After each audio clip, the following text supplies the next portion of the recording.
ఎన్నికలు సమీపిస్తుండటంతో పార్టీల ప్రచార హోరు పీక్స్కి చేరింది. మిగిలిన కొద్ది సమయంలో వీలైనంత వరకు ఓటర్లను మెప్పించాలని నేతలు తాపత్రయపడుతున్నారు. తమదైన పద్ధతిలో ప్రత్యర్థులపై విమర్శలు చేస్తూ ప్రజలకు హామీలు ఇస్తున్నారు. మరి ప్రజలు ఏం ఆలోచిస్తున్నారు? ఉమ్మడి ప్రకాశం జిల్లా ఓటర్లు ఏం ఆశిస్తున్నారు?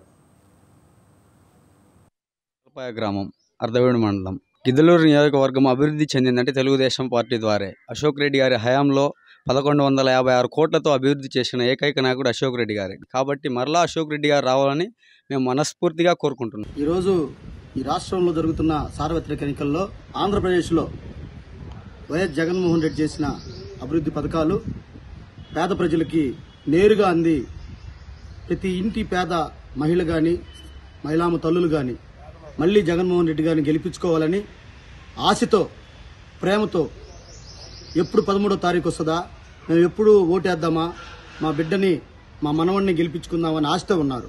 గత ప్రభుత్వంలో ఎవరు మాకు ఎలాంటి మేలు చేయలేదు, కానీ జగనన్న ప్రభుత్వంలో మాకు ఇల్లు ఇచ్చాడు.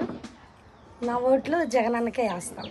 జగన్కే ఓటు వేస్తాం మేము. జగన్ మాకు చాలా పథకాలు ఇచ్చాడు, చాలా పనులు చేశాడు, ఇళ్ల కాలనీలు ఇచ్చాడు, స్థలాలు ఇచ్చాడు, మా పిల్లలకు డబ్బులు ఇచ్చాడు, మాకు 45 సంవత్సరాలు డబ్బులు ఇచ్చాడు, అన్నీ చేశాడు, మాకు బాగానే చేశాడు.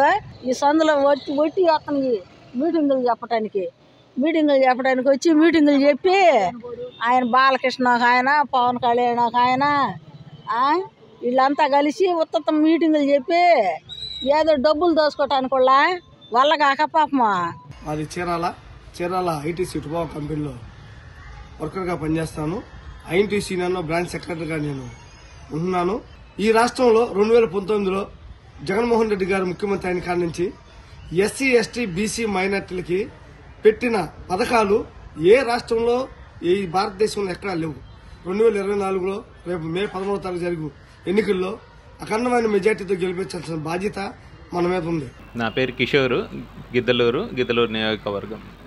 ఇక్కడ గిద్దలూరులో మేము అశోక్ రెడ్డి టీడీపీ అభ్యర్థి అశోక్ రెడ్డి గారికి సపోర్ట్ చేస్తున్నాము. రాష్ట్రంలో కూడా చంద్రబాబు నాయుడు గారి పాలన వస్తే బాగుంటుందని అనుకుంటున్నాము. మాకు జగనే కావాలి, మేము జగన్కే ఓటేసేది.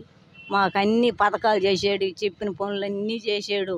బాలకృష్ణ వచ్చి ఆయన్ని ఎనికి ఇరగదీస్తాను అంటే మట్టి చేస్తాను అన్నాడు. మేము ఆయన కోసం దండాలు దశకాలు పెట్టుకుంటున్నాం. మాకు ఆయనే కావాలా, మాకు ఆయనే రావాలి, మాకు జగనే కావాలి. నా పేరు కొలసాని శ్రీను, మాది ఇండ్లూరు గ్రామం, ఎస్సనపాడు మండలం, ప్రకాశం జిల్లా. మేమందరం పవన్ కళ్యాణ్కి వీరాభిమానులము. మేమందరం కూడా రాష్ట్రం బాగుండాలంటే నారా చంద్రబాబు నాయుడు గారు సీఎం అయితే ఈ రాష్ట్రం ఎంతో ముందుగా అభివృద్ధి చెంది ఫ్యాక్టరీలు రావాలన్నా, పరిశ్రమలు రావాలన్నా, ఉపాధి జరగాలన్నా ఈ రాష్ట్రం చాలా ముందుకెళ్ళిద్ది. సొంత నూతలపాడు దరి సంజమ్మ. మేము వేసేది జగన్ గారికేను. జగన్ గారు పెట్టిన పథకాలన్నీ మాకు అందినవి. 18,000 ఇచ్చాడు, పింఛను 3,000 వస్తుంది. బొల్లోడు వస్తాడు, వాడు వాగుతాడు, అట్లా ఆయన వాగడం. ఆయన నిమ్మతగా మాట్లాడతాడు, ఆయన మాటలే వేరు, ఓర్పుగా మాట్లాడతాడు జగన్ గారు. రాష్ట్రం బాగుపడాలంటే చంద్రబాబు నాయుడు రావాలి. చంద్రబాబు నాయుడు తోటి రాష్ట్రం బాగుపడిద్ది. వైఎస్ఆర్ పార్టీలో ఇక్కడ ఏ పనులు లేవు, రోడ్లన్నీ అధ్వానంగా ఉన్నాయి. పోలవరం పూర్తి చేయాలంటే చంద్రబాబు నాయుడు రావాలి. నా ఓటు చంద్రబాబు నాయుడుకే. రాష్ట్రం బాగుండాలంటే చంద్రబాబు రావాలి. నా ఓటు చంద్రబాబుకే.